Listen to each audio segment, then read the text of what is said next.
Сәлем достар, бүгін біз өте керемет панкейк жасайтын боламыз. Видеода көрсетілгендей осындай қып-қызыл біркелкі, ортасы жұп-жұмсақ, сондай керемет болып ісіп шығатын панкейктар болады. Мен бірге болыңыздар. Ең алдымен бір жұмыртқаға қант қосып, ерігенше жақсылап араластырып аламыз. Одан әрі сүт, кейіннен қаймақ қосамыз. Яғни көріп отырғандарыңыздай мен үйде бар заттарды қолдандым.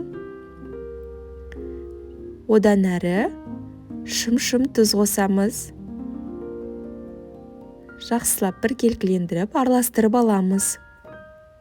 Кейіннен ұнымызға сода қосып, оны араластырып жарты бөлігін қосамыз. Жақсылап араластырған соң, қалған бөлігін де қосып алып, біркелкі болғанша араластыратын боламыз.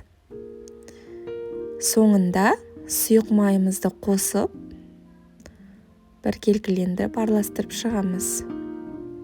Міне достар, видеода көрсетілгендей бізде орташа сұйықтықтағы қамыр шықты.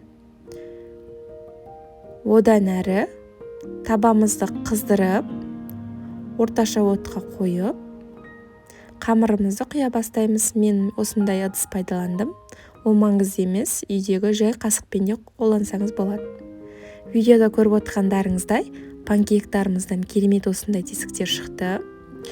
Яғни бұл панкейктің керемет іскендігін білдіреді.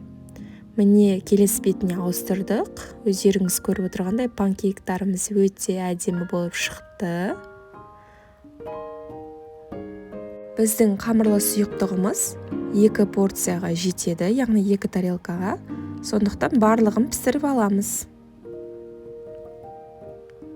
Міне біздің панкейктарымыз дайын болды. Видеода көрсетілгендей өте керемет болып шықты. Өздеріңіз қалағандай шоколадпен, немесе тосаппен, немесе қоюлатылған сүтпен қоссаңыздар болады. Сіздерге видео ұнаса лайк басып, пікір қалдыруды ұмытпаңыздар. Ас болсын.